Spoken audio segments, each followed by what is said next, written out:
waddanka Hindiya magaalada Bombay la yiraahdo qiso cajiib ah ka dhacday bari nin ducaada reer Bombay baa noo sheegay nin Hinduus oo gaal oo mushrika oo waddanka Hindiya u dhashay laakiin Australia ku nool ayaa ninkan muslimka ganacsadaha xiriir baa ka dhaxeeyo badeecada uu ka iibsan jiray marmar maraakiibtu u saari jiray badeecad baa jiray Hindiya laga helo Australia aan laga helin badeecadahaas markaa intuu ka soo dalbado ayuu lacagtana banka ugu soo shubi jiray isaguna ama cargo diyaarad buu u saari jiray ama container marka buu u saari jiray ninkii maal qabeenka ahaa ee Australia ahaa ee Hindiga gaalka ahaa isagii inantiisii oo jaamiciyada iyo islaantiisii baa Bombay yimid ninkii taajirka ee muslimka ee markaa la kulmeen markaas badeecad buu iibsaday wuxuu yiri badeecadan tan adaan ka iibsaday ii soo saar diyaaradda cargo-ga lacagtina waa tan alaabtana aniga gaar meel kale uga soo iibsaday iigu darbu ka yiri markaas uu yiri waayadan qaraxyo iyo adduunka waa la cabsoodaa oo qof walba waxa diyaaradda u saaray uu iska eega badeecadan aniga adiga soo iibsatay de ana ka iibiyo waan garano ana u qoolan wixii ka yimaada laakiin tan adaa ilaa yimid maxaa ku jira ii sheeg markaas uu yiri wax kale kuma jiraan ilaahan caabudaya ku jiro halkan ka iibsaday buu yiri waa sanad yar oo san dheer oo gacmo badan oo Hindiya ay ku dhaxsameeyaan oo lacag lagu iibiyo oo fara badan markaas uu yiri culimadaydan soo weydiin in shariicadaydu ii saamaxayso in kale taajir markuu muslim yahay oo iimaan leeyahay tijaaradiisa wuxuu asaas uga dhigayaa ilaahay macrifadiisa tijaaradiisa wuxuu asaas uga dhigayaa maaragtaana inuu shariicada islaamka ku dhaqmo maxaa banaanayn maxay shariicadu banaanaysay maxaase ii banaanayn wuu soo noqday wuxuu yiri waxay culimadaydu igu yiraahdeen ma banaano haddaad u qaadid gaalnimadiisii baad ku caawisay waa khatar mana banaano shariicada islaamka ma ogolo waana xadiis saxiix oo nabigu sheegay sallallahu alayhi wasallam uu sheegay uu yaabay ninkii war inta oo sanaan saaxiiba ahayno wada mucaamaloonay maxaad igu qaadi weyday ma qaadayo wax kale aniga wax kale oo xalaal ah hadaad ii keento waan ku saaray diyaaradda laakiin kan ma qaadayo diinteedana ii saamaxayna ku qaado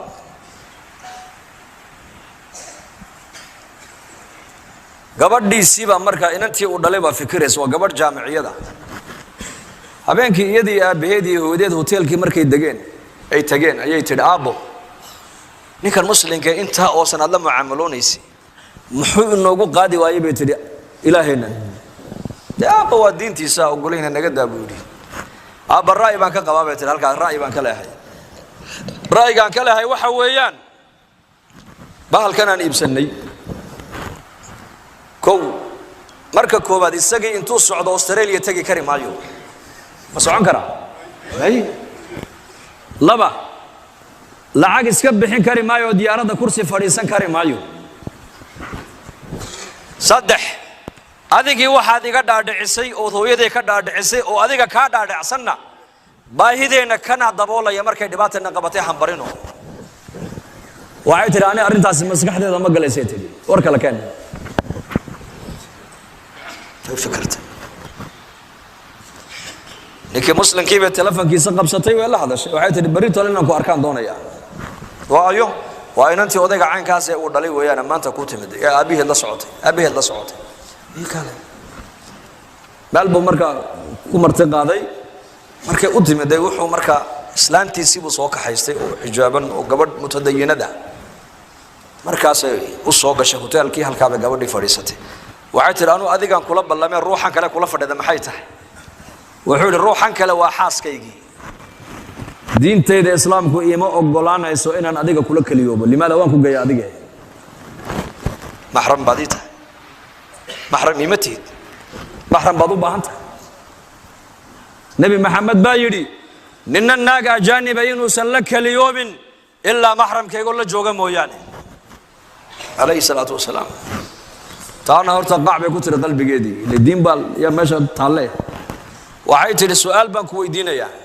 diintaadu adiga waa maxay waa islaam iyaad aaminsan tahay sheeg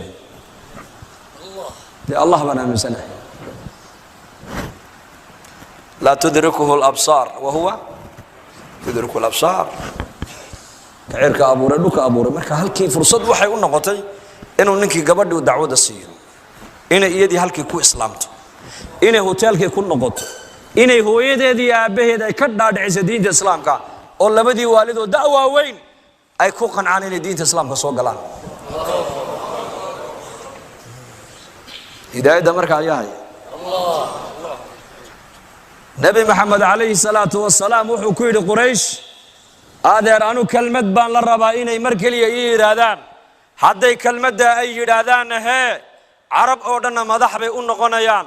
carab ajam oo dhan jizyada ka qaadayaan kelmaddaasi waa maxay wala ilaaha illa allah aba jahl basaraka wuxuu yidhi aj'ala al-alihata ilahan wahida in hadha la shay'un ujab 360 ilaahun caabudaynay ayaa baahidayadii dabooli karile maxamed ma waxa uu leeyahay mid kaliya caabuda war inaga kiciya buu meesha ilaahayadeena cibaadadoodana ha ku sabirnee muraadka maxamed uu ka leeyahay diintiisan ku daynayo ka hadhaya ma inay naga mariyo bay dhaadeen markay ka dareereen ayuu nabigu sallallahu alayhi wasallam isagii adeerkii baas ku soo hadhay markaasuu abu talib ayaa yidhi adeer hadal xunba kumaad odhana waa sidee ma intaa bay ka didayaan markaasuu adeer adigu kelmadda mar ii dhabu yidhi qiyaamaha ku markhaati fure hal marun adigu ii dhabu yidhi kelmaddaas maalin kasti waa u bandhigaya adeerkii dacwadda sakaraadkii markuu qabtay ayaa la yidhi adeerka abu talib baa xanuunsan oo jiifa oo dhacay markaa buu nabigu isku taagay calayhi salaatu wasalaam kolkuu u soo galay abu talib wuxuu arkay dhinaca waxaa ka fadhiyay abu jahl yaa uga soo horeeyay abu jahl baa uga soo horeeyay siraac xaqa iyo baadilka waa isgarab socdaan la socdo markaa buu nabigu u dhawaaday adeerkii ammi adeer kalimatan uxaaju laka biha cinda allahi yowma alqiyaamah maalinka qiyaamaha han kuu markhaati fure oo han kuu shafeecad qaade hal marun kelmadda aniga maqashii buu ka yidhi laa ilaaha ila allah muxamadun rasuulu llah sal alla alay wasalam markaasuu eegay abu jahl buu eegay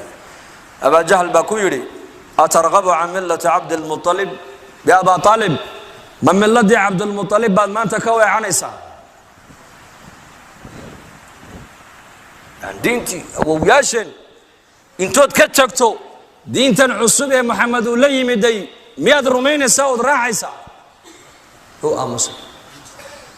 haddana nabigaa soo erjiidiyey sal alla alay slam adeer kelmaddaa mar labaad iigu celi buu ka yidhi mar labaad haddana uu aamusay haddana abu jahl baa soo jeediyey markii u dambaysay abu taalib wuxuu yidhi calaa millati cabdilmualib baan ku dhintay maxamed oo iska kaydaa buu ka yidhi إنك لا تهدي من أحببت ولكن الله يهدي من يشاء وهو أعلم بالمهتدين إنك لا تهدي من أحببت كذا ذكوا جعلاتي بالنبي قال له يدي ما هذين كريس دلالة هذا ولاده الدلالة هداية هذا ولاده وحويان inaad dadka khayrka aad ugu yeedhid inaad kelmadda u bandhigtid inaad u nasteexaysid inaad u damqatid inaad diinta u sheegtid waa shaqadaada adiga weeyaan laakiin qulubtooda annaka hayna baa ilaahay leeyahay kaan doona qalbigiisa annaka nuurka iyo hidaayadda qalbigiisa gelinayna kaad jeclaato adigu ma hadaynaysid marka abu talib oo nabi maxamed calayhi salaatu wasalaam adeerkiiyana hidaayadda nasiib umuusan yeelin salmaan oo farisiina ilaahay waa soo hadeeyey abu lahab oo nabi maxamed adeerkii la xamiyana hidaayadda nasiib umuu yeelan bilaal alxabashina ilaahay tabaaraka wa tacaala waa soo hadeeyey yahdi man yashaa kuu doona ilaahay isaga hadeeye kuu doona marka ilaahay asmaadiisa waxaa ka mid ah alhaadi hanuuniye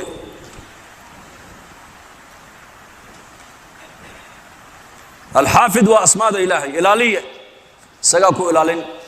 siduu doonuu kugu ilaalin meeshuu doonuu kugu ilaalin goortuu doonuu ku ilaalin bilaa asbaab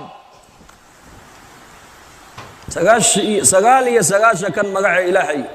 النبي محمد يقول مقع ذا ونكسن إلهي وليه كو الله بريو باهدين كو يديس تبع علمد لين سقالي سقاشة كان مقع به مقع والبا معنى قوني وحنبار سنيح مقع والبا معنى قوني أيو حنبار سنيح بركة هداية أسباب دي وصدح بين علماء دولة وصدح شيء أول شيء والطلب